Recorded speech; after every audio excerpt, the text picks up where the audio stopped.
तो ये ठीक वो जगह है जहां से गाड़ी जो है युवराज की अंदर गई। अपने आप को सेफ रखते हुए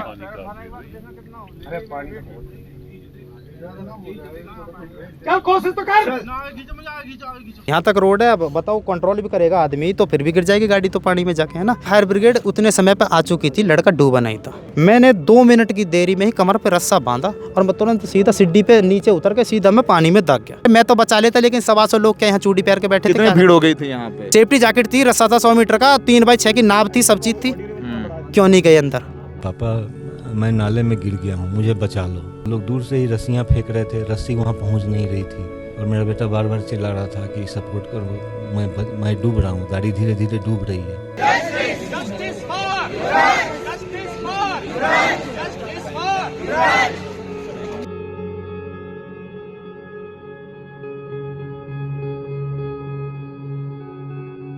आदाब, नमस्कार। रेड माइक में आपका स्वागत है। हम इस वक्त नोएडा के सेक्टर 150 में हैं।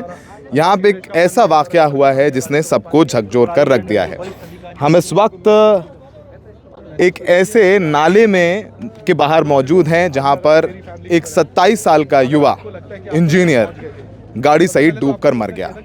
वाकया शनिवार बहुत सुबह का है। गुड़गांव से आ रहा था लड़का, अपने घर जा रहा था और कोहरे के चलते उसको दिखाई नहीं दिया। ना यहाँ पर ये जो अब आज बैरिकेड आप देख रहे हैं पीछे, वो तब यहाँ मौजूद नहीं थे। ये एक शार्प टर्न है, वो सीधे आया और ये दीवार तोड़ करके गाड़ी सहित इस नाले में समा गया। ये नाला नहीं है, यहाँ एक 30 फीट गड्ढा है। यहाँ एक बिल्डिंग बननी थी, लोटस ग्रीन बिल्डर है, उसकी ये जगह है और ये गाड़ी सहित अंदर समा गया। उसने अपने पिता को फ़ोन किया, उसके पिता 40 मिनट में पहुंच गए। पुलिस पहुंच गई, प्रशासन पहुंच गया और उसका पिता यहाँ खड़ा होकर चिल्लाता रहा, मेरे बच्चे को बचा लो। वो लड़का गाड़ी से निकल करके गाड़ी के ऊपर आ गया, टॉर्च की रोशनी दिखाता रहा कि मैं यहाँ हूँ, यहाँ हूँ। 2 से ढाई घंटे तक 12:30 बजे वो गाड़ी सहित गिरा और लगभग 3:30-4 बजे तक वो चिल्लाता रहा, हल्ला करता रहा, मुझे बचाओ, मुझे बचाओ। 2:30 बजे के करीब यहाँ पर एसडीआरएफ और पुलिस की टीमें पहुँच गई, कोई अंदर नहीं कूदा। 3:30 से 4 बजे के करीब वो अंदर कूदे और जब वहाँ पहुँचे तब तक वो लड़का युवराज मर चुका था। उसके पिता एक तरफ पुलिस की तरफ जाता, एक तरफ अपने लड़के को आवाज़ देता, एक तरफ एसडीआरएफ के जाता और सोचिए कितना दुखद है अपने बेटे को अपने सामने डूबते हुए देखना। अब बहुत कार्रवाई की बात हो रही है, हम ये कार्रवाई करेंगे, हम वो कार्रवाई करेंगे, हम ऐसा करेंगे, हम वैसा करेंगे, सब कुछ करेंगे, लेकिन हम इंतज़ार करते हैं कि जब कोई हादसा हो जाए तब हम वो सब करें जिसकी कहने की अब बात कर रहे हैं। इस पूरे मामले में अब तक किसी की गिरफ्तारी नहीं हुई है। पिता बेसुध दौड़ता रहा, इधर मेरे बच्चे को बचाओ, मेरे बच्चे को बचाओ। और सोचिए वो इंजीनियर है, उसने अपने बच्चे को पढ़ाया लिखाया, अच्छा इंसान बनाया और वो ईमानदारी से काम करता था, उसे सेंस था और टैक्स दे रहा था। टैक्स किस लिए देते हैं हम लोग? इसीलिए देते हैं ना कि हमारे लिए अथॉरिटीज़ बेसिक कम्युनिटीज़ का इंतज़ाम कराएं, हमारे लिए सड़क हो, नाली हो, प्रॉपर ड्रेनेज हो, सब कुछ हो, बैरिकेड लगे हों।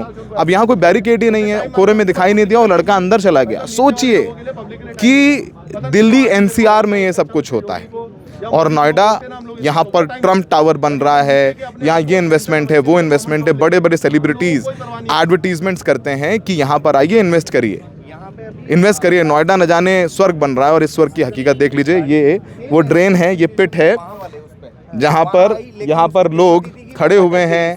यहाँ अब तमाम लोग जो हैं यहाँ पर पहुँचे भी हुए हैं और ये सब लोग जो है खड़े हो गए और आसपास लोग पहुँचे भी। वो लोग थे जो वीडियो बना रहे थे, लेकिन किसी को तैरना नहीं आता। किसी ने ये भी बात आई है कि पानी इतना ठंडा था कि कुछ पुलिस वालों ने कूदने से मना कर दिया।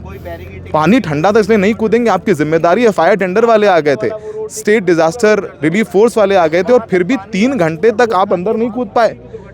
आप देखिए, अब यहाँ बैरिकेड लग गए हैं, सारे इंतज़ाम करने की बात किए जा रहे हैं, सब कुछ हो रहा है, लेकिन जब एक लड़का युवा अपनी जान दे चुका है। सुनिए उस लड़के के पिता क्या कह रहे हैं, किस बदहाली की बात कर रहे हैं। उनकी जब आप बात सुनेंगे तो आपके भी आंखों में आंसू आएंगे और जानेंगे कि किस दुखद तरीके से इस युवा ने अपनी जान दी है।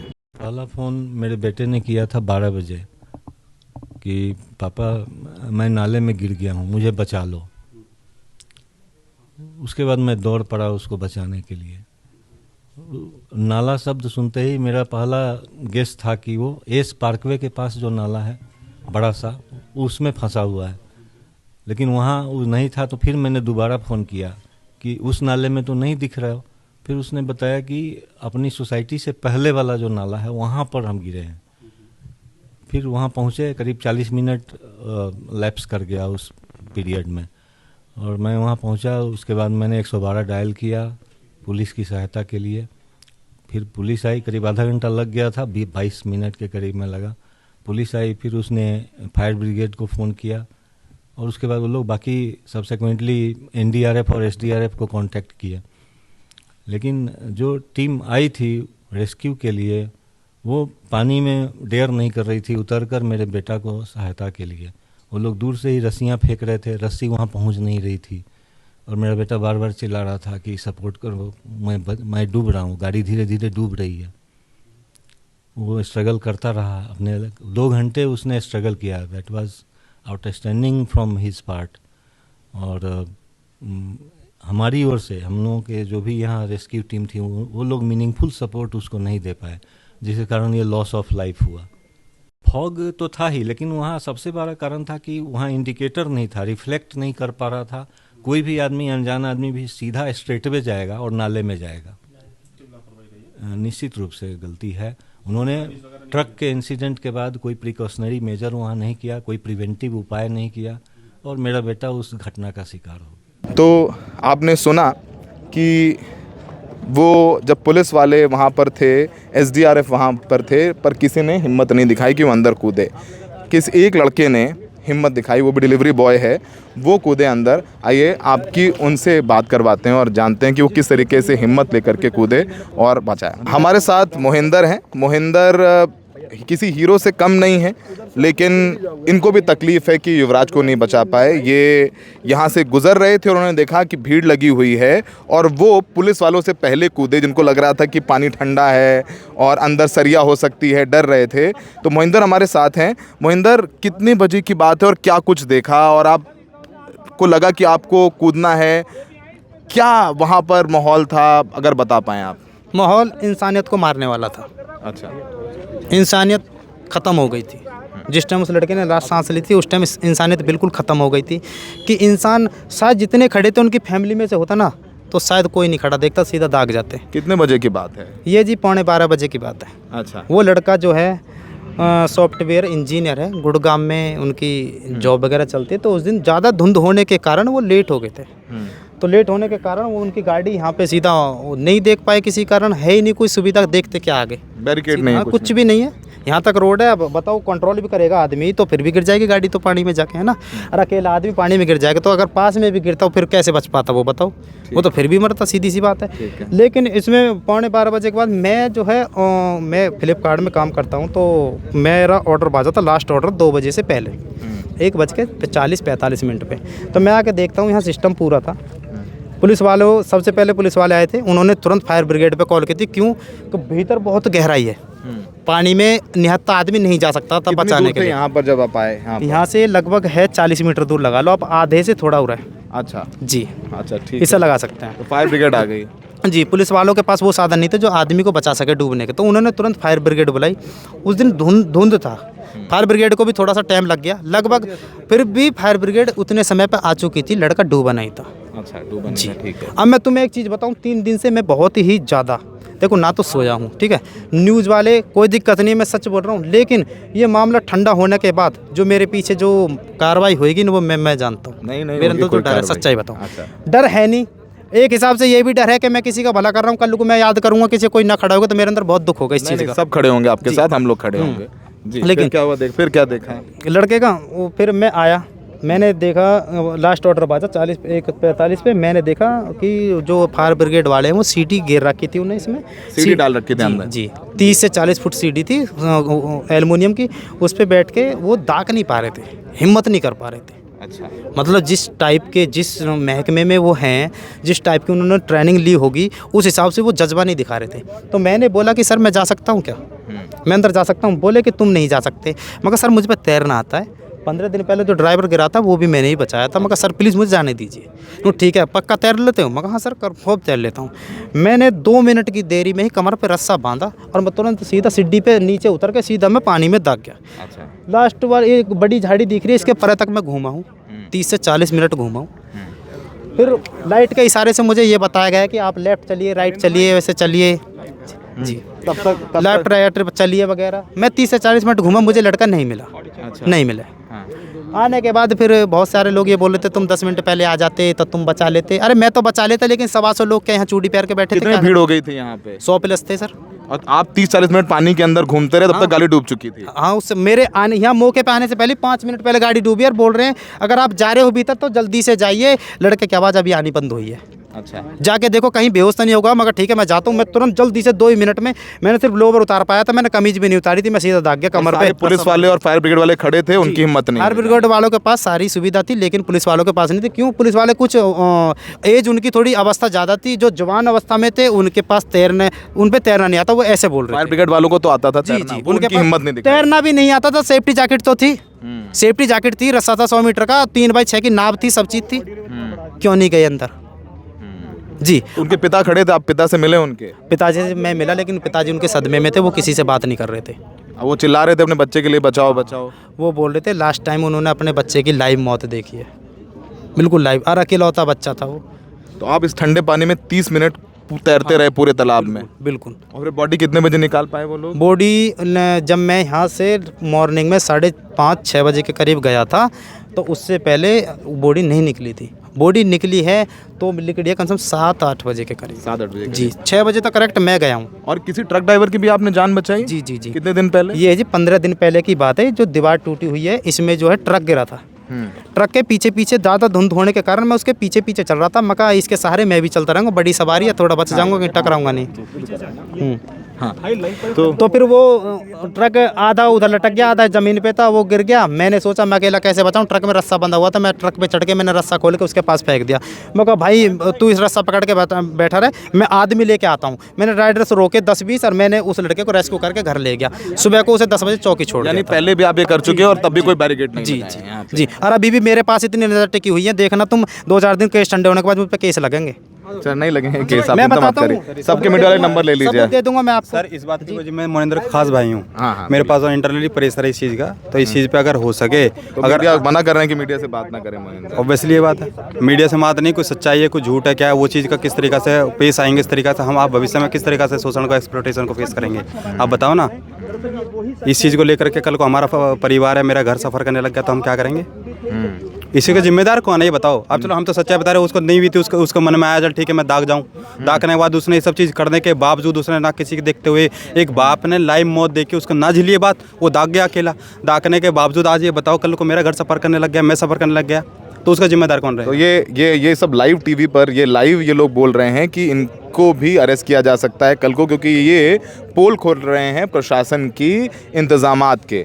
तो ये सनद रहे ताकि कि कल को वो सच्चाई बता रहा है, हमारा कोई रैंडमली किसी एक प्रशासन या किसी एक विभाग से कोई बातचीत नहीं है ना। तो उस चीज़ को हम ये बोलना चाह रहे हैं कि अगर ये चीज़ है, हमारा किसी से कोई पर्सनली किसी से कोई टच नहीं है, हमारी सिर्फ एक भावनाएं जुड़ी थी उससे, युवराज से, बस वो दागा इंसानियत का नाता। युवराज, मैं उस सोसाइटी में रहता हूँ, युवराज से इतने जुड़े हैं कि मेरे को टावर के बगल में एक्सपायर हुआ वो। तो मेरे को उस चीज़ पे वो चीज़ है ना कि भाई कोई सच बोल रहा है तो उसको थोड़ा सा प्रोत्साहन करे। उसको कल की कोई अगर कोई डिलीवरी बॉय को दूसरा है कि अगर कोई तीसरा चौथा एक्सीडेंट हुआ था यहाँ पे, ये अगर उसके बावजूद अगर बंदा देख लेगा मरता हुआ तो दाखने से सीधा इनकार करेगा। मैं भी करूँगा, क्यों पता है मेरे को कल को उठाया जाएगा, मेरे से पूछताछ होंगी, मैं इंक्वायरी में डाला जाऊँगा मैं। तो इस चीज़ का विशेष ध्यान रखें थोड़ा सा भाई। ठीक है। हाँ, ये लोग भी यहाँ सोच रहे हैं कि कल को इनका क्या हो। तो ये ठीक वो जगह है जहाँ से गाड़ी जो है युवराज की अंदर गई। अब ये पानी देखिए नाले का है। अब नाले का पानी अंदर क्यों इकट्ठा हो रहा है, इस बिल्डर पर मुकदमा दर्ज कर दिया गया है। अभी तक किसी की गिरफ्तारी नहीं हुई है। और मोहिंदर ने कितनी साफ गोई से बताया कि वो यहाँ पर खड़ा था, कोई यहाँ पर नहीं पहुँचा था, कोई यहाँ पर कूदने को तैयार नहीं था। वो बता रहा था कि फायर ब्रिगेड वाले यहाँ पर खड़े थे, रस्सी वो सीढ़ी लगा करके, और अंदर कूदने की हिम्मत नहीं कर रहे थे। और मोहिंदर कूदा अंदर, लेकिन जब वो कूदा तब तक गाड़ी डूब चुकी थी। वो तैरता हुआ पूरे अंदर ढूंढता रहा आधे घंटे 40 मिनट, और उसे युवराज नहीं मिला। और फिर सुबह 6 बजे करीब जा कर के उसकी गाड़ी और युवराज के शव को बरामद किया गया, उसकी तस्वीरें भी हम आपको दिखा रहे हैं। अब सोचिए कि सड़कों पर आप चलते हैं, लेकिन कब आपके साथ क्या हो जाए आप नहीं कह सकते, क्योंकि प्रशासन ही कान में तेल डाल करके बैठा है। और ये बात बताई अभी मोहिंदर ने कि 15 दिन पहले एक ट्रक यहीं इसी तरीके से गिर गया था धुंध में, और उसकी जान मोहिंदर ने बचाई थी। मोहिंदर MMA ट्रेंड फाइटर है, लेकिन चोट लगने के बाद उसने MMA ट्रेनिंग छोड़ दी। और अब देखिए वो सामने सीधे से आ रहा था, अब ये सीधे से ये एक टी पॉइंट जैसा है जो लेफ़्ट में जाता है। अब कोहरे में कहाँ दिखेगा, रोड तो ऐसे आ रही है और ऐसे जा रही है, और यहाँ अगर बैरिकेड नहीं है, किसी तरीके के रिफ्लेक्टर नहीं है, तो आदमी सीधा चला गया अंदर, युवराज सीधे अंदर चला गया। अब तक सिर्फ FIR हुई है, सस्पेंशन हुए हैं, कार्रवाई क्या नहीं हुई है। पुलिस क्या कह रही है इस पूरे मामले में, आइए आपको सुनवा देते हैं। थाना नॉलेज पार्क अंतर्गत ये घटना बहुत दुखद घटना घटित हुई है। हम लोग उनके परिवार के साथ खड़े हैं। इस घटना में सूचना मिलते ही स्थानीय पुलिस द्वारा फायर ब्रिगेड को जोड़कर तत्परता से उसको बचाने के लिए सारे उपक्रम सुनिश्चित किए गए हैं। इसके लिए जो लेडर है, फायर ब्रिगेड की लेडर, फायर ब्रिगेड की क्रेन, साथ ही साथ सर्च लाइट्स और मेकशिफ्ट बोट का उपयोग करते हुए उसको बचाने का प्रयास किए गए, और फाइनल रेस्क्यू SDRF को जोड़कर सुनिश्चित किया गया है। उस समय 0 विजिबिलिटी थी। इस घटना के संबंध में जो पीड़ित हैं उनकी तरफ से, उनके परिवार की तरफ से दी गई तहरीर के आधार पर सुसंगत धाराओं में थाना नॉलेज पार्क में अभियोग पंजीकृत किया गया है। हादसे की जांच की जा रही है, और जो भी इसमें दोषी पाया जाएगा उसके विरुद्ध कठोरतम कार्रवाई सुनिश्चित की जाएगी। प्रशासन की बात भी सुन ली आपने कि क्या कह रहे हैं कि हम कार्रवाई करेंगे, किसी को बख्शा नहीं जाएगा। अब बख्शा जाए ना जाए वो एक अलग बात है, लेकिन ये जो आज आप देख रहे हैं ना पुलिस कमिश्नरेट गौतम बुद्ध नगर, ये जो रिफ्लेक्टर लगा हुआ है ये कल लगाया गया है जब ये पूरा हादसा हो गया है। इससे पहले यहाँ कोई रिफ्लेक्टर नहीं था, इसी वजह से गाड़ी जो है धुंध में सीधे अंदर चली गई, और यहाँ से जब गाड़ी आती है तो उसे राइट टर्न लेकर के आगे जाना होता है। जो CEO हैं नोएडा अथॉरिटी के, उन्होंने एक एक्स हैंडल पर शेयर किया है, कह रहे हैं बेहद दुखद मामला हुआ है। संबंधित अधिकारियों को कारण बताओ नोटिस जारी किया गया है। जूनियर इंजीनियर नवीन कुमार की सेवाएं तत्काल प्रभाव से समाप्त की गईं। विभागों को लोटस बिल्डर की रिपोर्ट प्रस्तुत करने के निर्देश दिए गए हैं। निर्माण स्थलों पर सुरक्षा मानकों की अनदेखी कतई बर्दाश्त नहीं होगी। सभी विभागों को अपने क्षेत्रों में निर्माणाधीन परियोजनाओं की सुरक्षा का पुनः निरीक्षण करने के आदेश दिए गए हैं। तो ये सब कार्रवाई हो गई जब एक आदमी ने अपनी जान दे दी, तब जा कर के यहाँ ये इंतज़ामात हुए हैं। सवाल सबसे बड़ा यही है कि आप आते हैं अच्छे बड़े शहरों में अच्छी ज़िंदगी जीने के लिए, और उसकी आप कीमत भी चुकाते हैं। आप अपने टैक्स के पैसों से ये सब इंतज़ामात करवाते हैं, सरकार कराती है। अब टैक्स ईमानदारी से देते हैं, GST आपसे ली जाती है, कहीं कोई कोताही नहीं जब टैक्स देने की बारी आती है। अब हाउस टैक्स वगैरह सब आप देते हैं। ना दें तो आपके हलक से डाल करके हाथ निकाल लें, हलक से डाल करके हाथ, लेकिन इंतज़ामात आप देख रहे हैं। बाकी जब दोबारा कोई सेलिब्रिटी आके TV पे बताए कि फ़लानी बिल्डिंग में इन्वेस्ट कर दीजिए, ढिमकानी बिल्डिंग में इन्वेस्ट कर दीजिए, हम आपके लिए यहाँ चांद लगवा देंगे, सूरज लगवा देंगे, तो बिल्कुल विश्वास मत करिएगा।